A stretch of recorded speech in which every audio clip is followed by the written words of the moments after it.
좋아요 미스터리 극장. 오늘 세 번째 얘기입니다. 아들에 대한 끝없는 모정으로 인고의 세월을 살아야 했던 어느 어머니의 기관 운명에 관한 것으로 충북 음성에서 김흠옥 씨가 보내주신 소재를 재구성한 드라마입니다.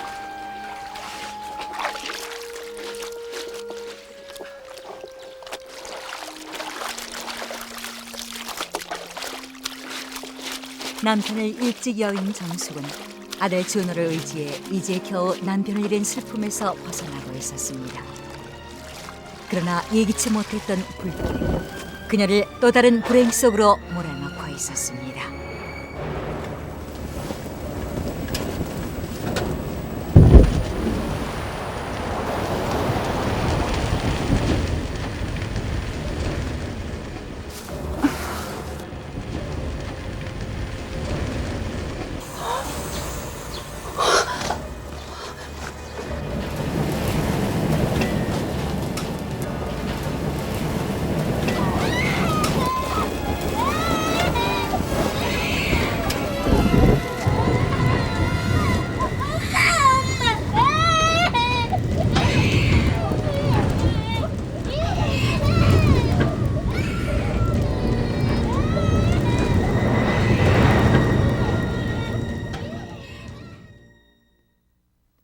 불길 속에서 구사일생으로 아들 준호를 구하긴 했지만 그나마 있던 집이며 재산은 모두 잿더미로 변해버리고 정숙은 도저히 혼자 힘으로 아이를 키울 수 없게 됐습니다.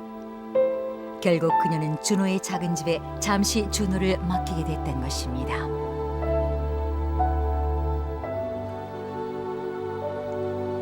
서울 작은 집에 맡긴 준호를 얼른 데리고 와야겠다는 생각에 그녀는 여기저기 일자리를 구해봤지만 얼굴에 난 화상 자국이 흉했는지 그도 쉽진 않았습니다. 결국 그녀는 집안에서 할 수 있는 일만을 하게 됐고 준호와 함께 살고 싶다는 그녀의 꿈은 점점 멀어져만 갔습니다.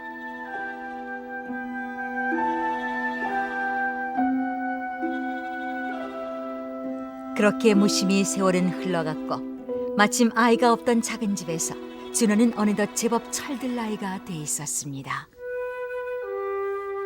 자주 좀 올라오세요. 우리 준호 잘 좀 부탁하네.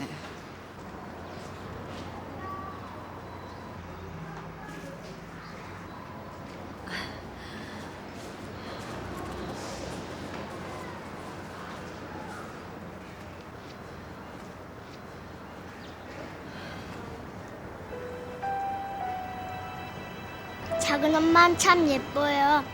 작은 엄마가 우리 친엄마였으면 좋겠어요. 너무 오랫동안 헤어져 살았기 때문일까 아들 준호는 정숙을 낯설게만 보는 것이었습니다. 그러나 그녀는 떳떳하게 엄마라며 아이를 데리고 내려갈 수도 없는 처지였고 그것이 더욱 그녀의 마음을 아프게 했습니다.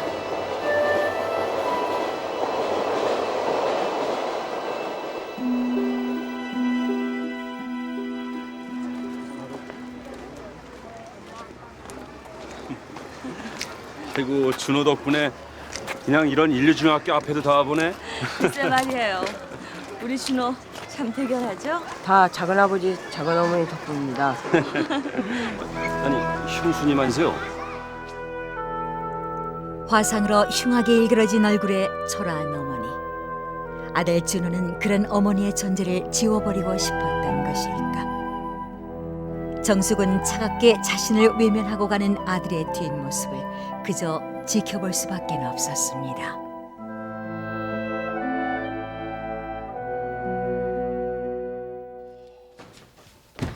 여보. 이거 좀 봐요. 그날은 어버이날이었고 준호는 작은아버지와 작은어머니 앞으로 편지 한 장과 선물을 남겨놓았던 것입니다. 세상에서 가장 사랑하는 두 분, 오늘만은 두 분을 아버지, 어머니라고 부르고 싶습니다. 아버지 그리고 어머니, 두 분께 고마운 마음 어떻게 전할까 고심하다 아침상을 봐놓았습니다. 그동안 어머니께서 제 아침밥 해주시느라 얼마나 힘드셨는지 오늘에야 깨달았어요. 어머니, 정말 고맙습니다. 꼭 훌륭한 사람이 돼서 은혜에 보답할게요. 전 먼저 아침 먹고 도서관에 갑니다. 준호를 기르는 작은아버지, 작은어머니의 기쁨이 커갈수록 준호를 낳은 정숙의 외로움도 커갔고, 그렇게 또 세월은 흘러 어느덧 준호는 대학 입시를 눈앞에 둔 고등학교 3학년이 되었습니다. 그리고 네. 네? 네. 알겠습니다. 죄송합니다. 전체 수석은 놓쳤습니다. 과수석이래요. 뭐야? 축하한다 준호야. 축하해. 고생했어.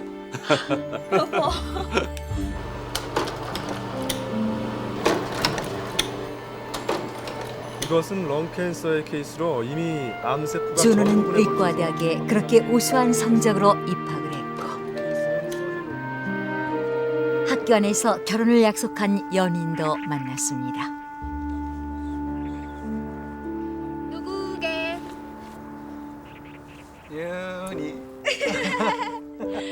보장받은 행복이 준호를 기다리고 있는 것이었습니다. 그런 준호에게 어머니로서의 정숙의 존재는 점점 잊혀져 가고 있었습니다. 그러나 정숙에겐 아들 준호는 세월이 흐르면 흐를수록 더욱 가슴 언저리를 아리게 하는 그런 존재였습니다.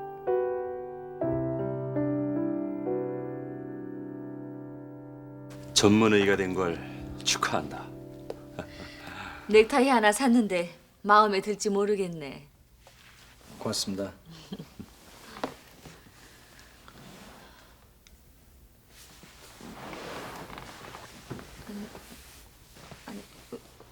두 분께 드릴 말씀이 있습니다.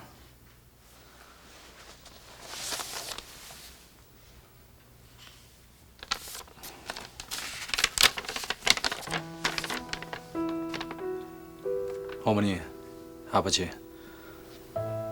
오래전부터 두 분을 그렇게 부르고 싶었습니다. 이제 다른 사람들 앞에서도 두 분을 떳떳하게 어머니, 아버지라고 부르고 싶습니다. 절 호족의 친자식으로 입적시켜 주십시오.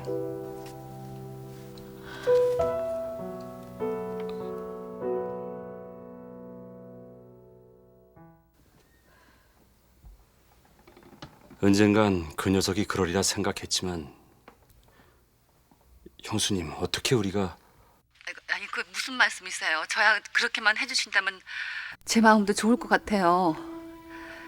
저야 뭐 어차피 애미 너로 제대로 못하는데. 예. 예. 언젠간 이렇게 되리라 예감하고 있었지만, 그리고 준호를 위해서 그렇게 해야 한다고 생각도 하지만, 왠지 영영 이대로 아들 준호를 잃어버리는 것이 아닌지 하는 생각에 정숙의 마음은 아려왔습니다.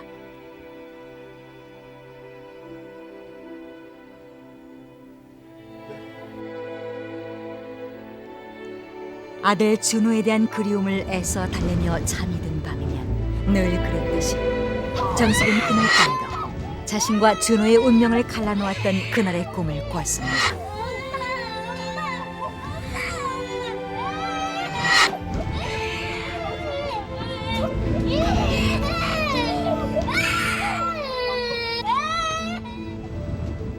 세상에서 제가 가장 존경하는 저희 아버지입니다. 처음 뵙겠습니다. 네, 반갑습니다. 그리고 저희 어머니시고요. 반갑습니다. 네, 말씀 많이 들었습니다. 윤희야, 너 결혼하면 우리 어머니한테 정말 잘해드려야 한다. 나는 언제까지나 항상 우리 어머니 편이거든. 괜찮습니다. 저는 효자 아들이라면 사익감으로 100점이죠. 그렇죠, 장인어른.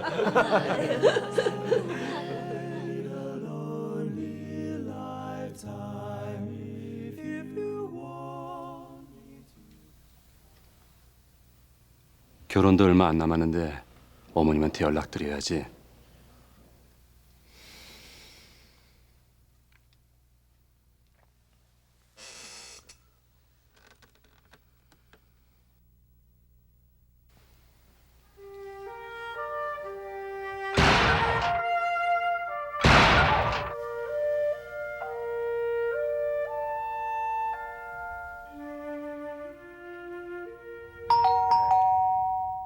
누구세요? 준호의 결혼 바로 전날이었습니다. 그래. 이재훈이? 다녀왔습니다. 어머님한테 인사드려라.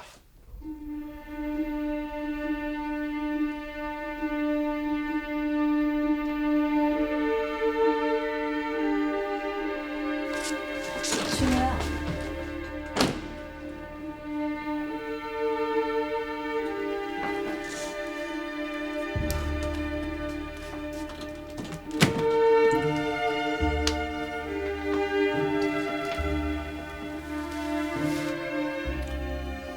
어머니께 전화 못 드렸습니다. 그래도 널 낳아주신 어머니야. 아버지, 제가 자라오면서 언제 두 분께 속썩인 적 있나요? 제 일은 제가 알아서 할게요. 어머니하고 단둘이 얘기를 할 수 있게 해주세요. 전 내일이면 새로운 인생을 시작합니다. 어머니가 계시다는 걸 저쪽 집에서 알게 되면 결혼이고 뭐고 전 끝장이에요. 지금까지 잘해 오셨잖아요. 제발 아들 하나 없는 셈 치고 제 일에 관심 좀 갖지 말아주세요.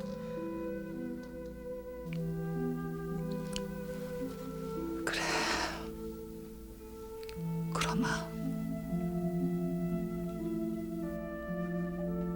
고맙습니다, 어머니.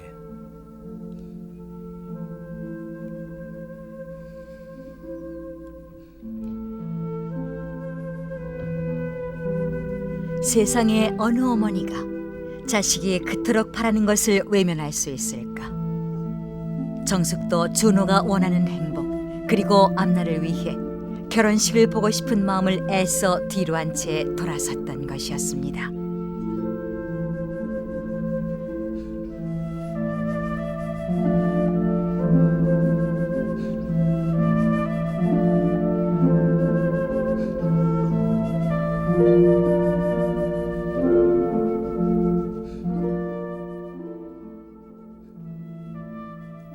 그리고 그날 밤도 정숙은 늘 꾸던 그 꿈을 꾸었습니다.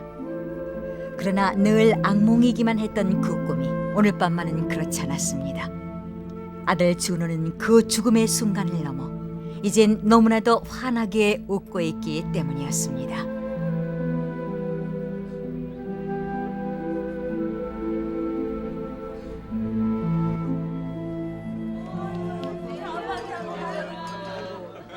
결혼한 준호는 곧 아이를 낳았고 그날은 그 아이의 돌날이었습니다.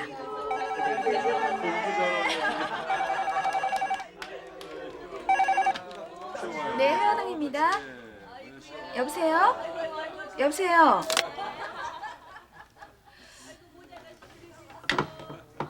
무슨 전화요?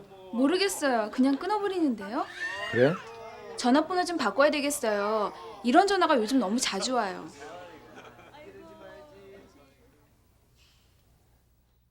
아니 왜 자꾸 집으로 전화를 하세요? 예? 아유 미안하다. 나는 그냥 진수 돌이라고 해서. 아니 진수하고 어머니가 무슨 저기요, 제가 틈틈이 진수 사진은 보내드릴 테니까 다시는 집으로 전화하지 마십시오.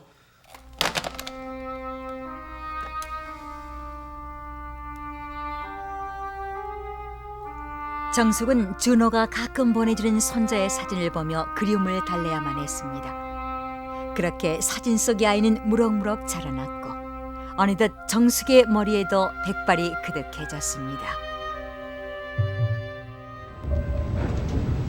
그러던 어느 날 정숙은 또 그 꿈을 꾸게 됐습니다. 그런데 꿈속의 아이는 아들 준호가 아닌 다른 아이로 바뀌어 있었습니다.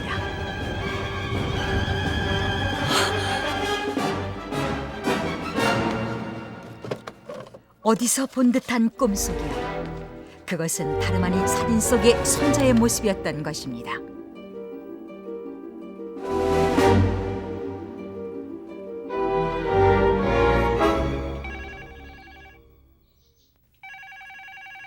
다음 날 정숙은 불안한 마음에 아들의 집으로 전화를 했지만 통화가 되질 않았습니다.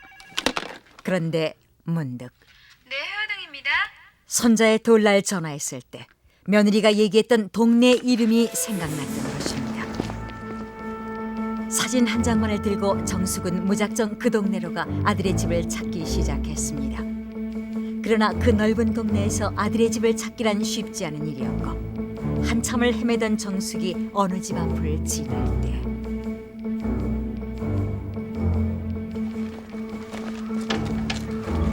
사진 속의 집과 같은 집을 찾은 것이었습니다.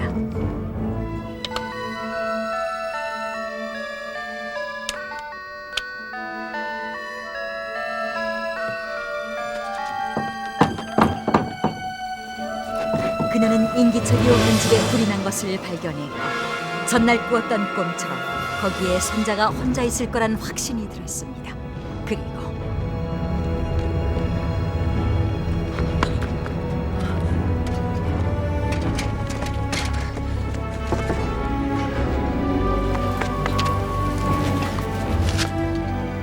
소방서죠?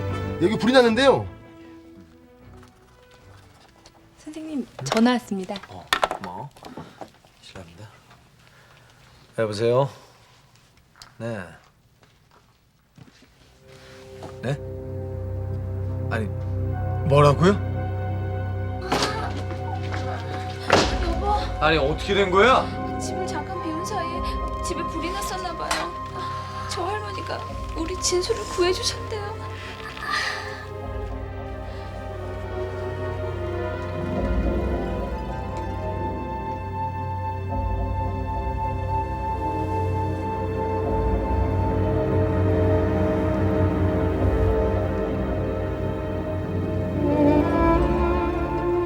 그 죽음은 다름 아닌 어머니였습니다. 자신이 그토록 냉랭하게 외면해왔던 어머니. 그러나 그 어머니는 당신의 몸을 다시 한번 불길 속에 던져 손자를 구했던 것이었습니다.